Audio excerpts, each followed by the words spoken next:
नमस्कार, मी राजेंद्र चव्हाण.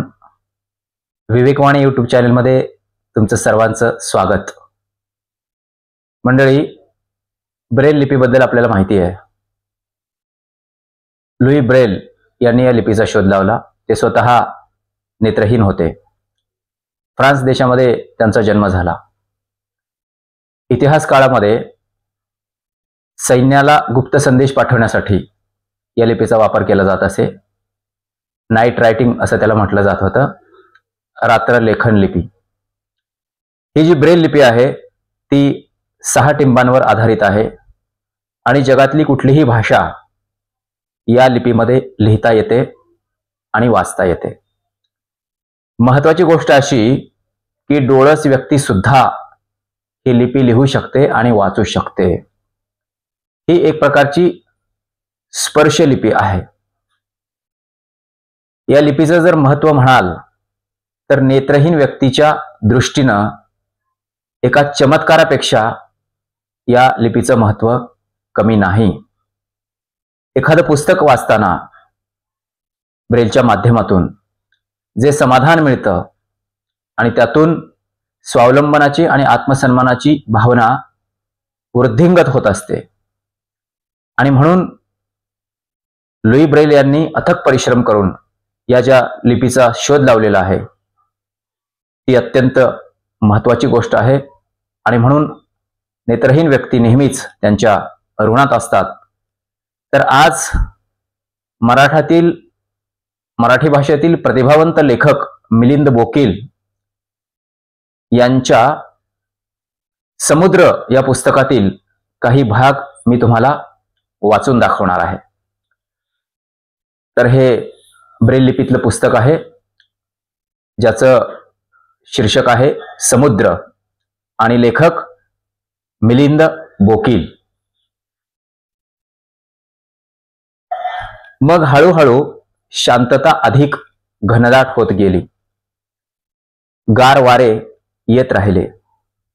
त्या शांततेत समुद्राकडे एकटक बघताना त्याच्या लक्षात येत गेले की पाणी हेलकाळेत असले तरी, लाटा चुळबुळत असल्या तरी तो नुसतं पृष्ठभाग आहे.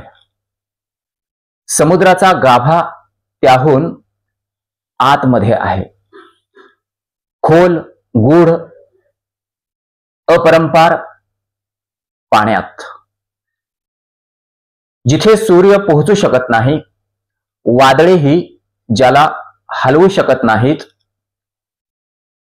खरा समुद्र तो आहे अथांग, आणि तो नुसता पाण्याचा साठा नाही, सगळ्या गूढ रहस्यमय अस्तित्वाचे मूळ आहे ते. त्याला वाटले इतकी वर्ष समुद्र पाहिला, पण आता पहिल्यांदाच हे लक्षात आलं आपल्या.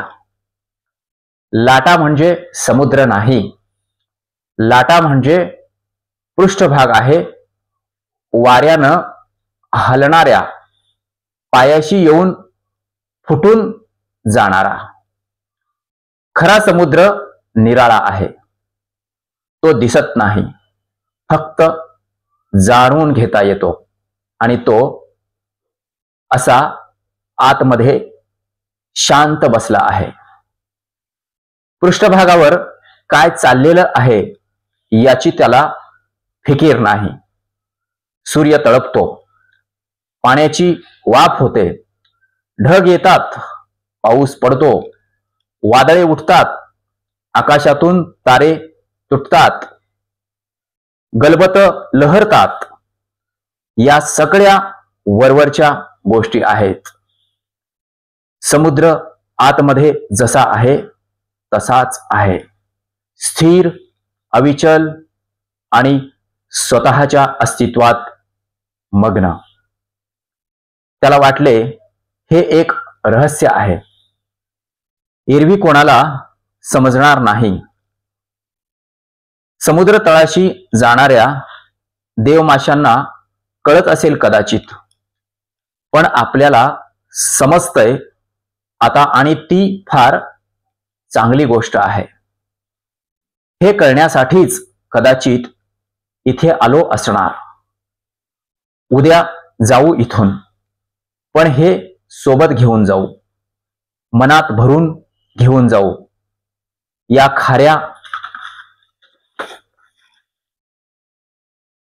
ओलाव्या सकट. मंडळी, ब्रेल लिपीतील काही पुस्तकाचा भाग मी तुम्हाला वाचून दाखवलेला आहे.